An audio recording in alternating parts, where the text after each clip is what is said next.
Barbie story টাইমে সকল বন্ধুকে স্বাগত জানাই। চলো দেখিনি আজকের গল্পে কি হয়। গিফট তো সব দেখা হয়ে গেছে বৌমনি, এবার আমি একটু ঘরে যাই। শরীরটা ভালো লাগছে না। উফ, মাথাটা যেন কেমন হচ্ছে, মাথাটা কেমন ঘুরছে মনে হচ্ছে। এই কি হলো আমার? কি হলো সোহিনী, শরীর খারাপ লাগছে নাকি? এমন করছো কেন? কি হলো তোমার? কি হলো সোহিনী? আরে কি হলো সোহিনী, কি হলো তোমার? মিলি, সোহিনীকে ধরো, চলো আমরা ওকে শুইয়ে দিই, অজ্ঞান হয়ে গেছে ও। শিলা, তুমি তাড়াতাড়ি গিয়ে বাড়ির সবাই ডেকে নিয়ে এসো। হ্যাঁ ভাবি, আবি যাতি হুঁ। সোহিনীর হঠাৎ মাথাটা কেন ঘুরে গেল? সোহিনী, কেমন আছো এখন? শরীরটা একটু ঠিক লাগছে? জানি না বৌমনি, হঠাৎ মাথাটা ঘুরে গেল কেন। শরীরটা খুব ক্লান্ত লাগছে। ঠিক আছে, তুমি চুপ করে শুয়ে থাকো, এক্ষুনি ডাক্তারবাবু আসবে। মাসিমণি, তুমি জলদি জলদি চলো। কেন রে, কি হলো আবার? সোহিনী ভাবি বেহুশ হয়ে গেছে মাসিমণি। কি?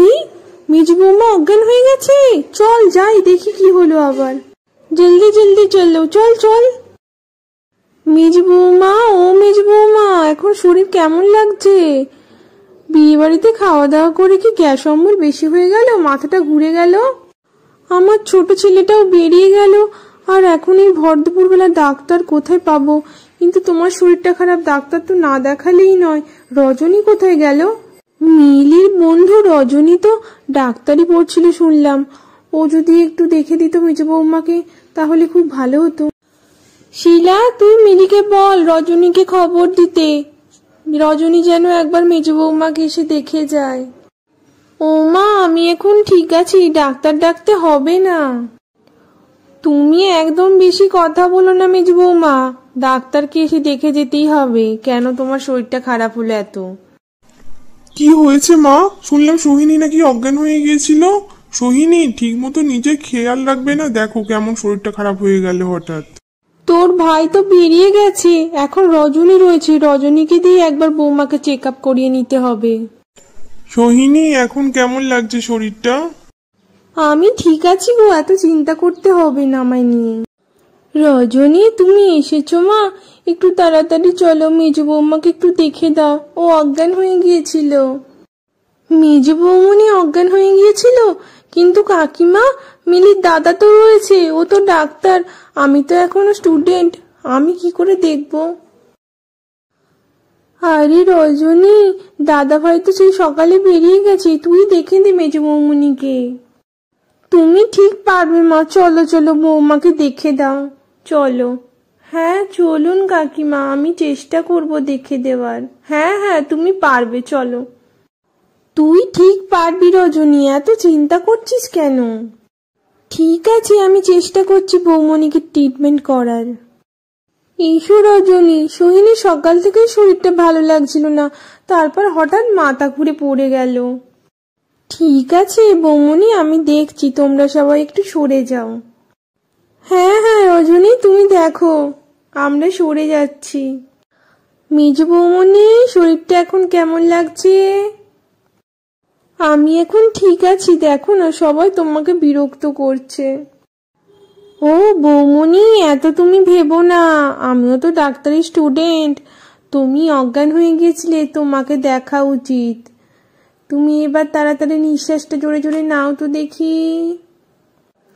আমি এখন ভালোই আছি রজনী। এত কথা বলো না বৌমনি, আমাকে দেখতে দাও, আর কিছু প্রশ্নের আমার উত্তর দাও তো দেখি। দেখে তো মনে হচ্ছে সুখবরই আসছে বলে। তা বৌমনি, তোমার মাথা ঘোরা ছাড়া আর কি অন্য কিছু হচ্ছে? হ্যাঁ, একটু গা গা গোলাচ্ছে কদিন ধরে।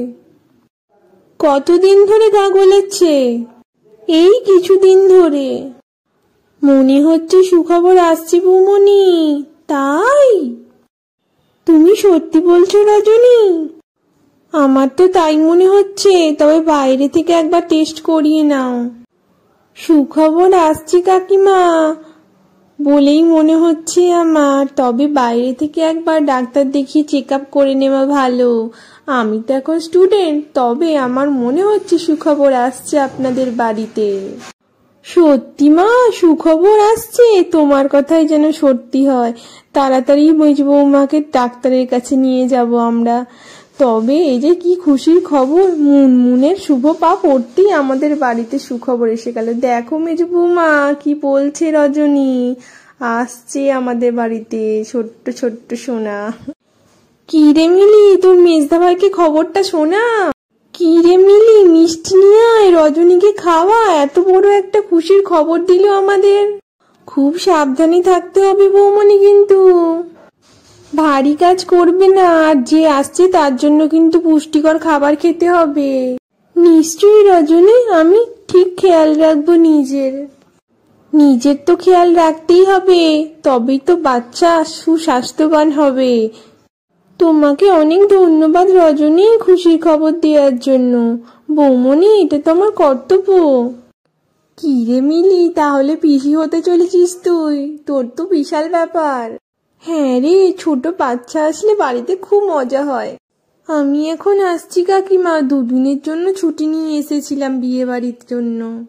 কি আর বলবো মা, তোমাদের পড়াশোনা রয়েছে, আবার এসো কিন্তু ছুটি পেলে। আরো 2 দিন থাকলে ভালোই হতো, কিন্তু কি আর করা যাবে। আবার পরে আসবো কাকিমা।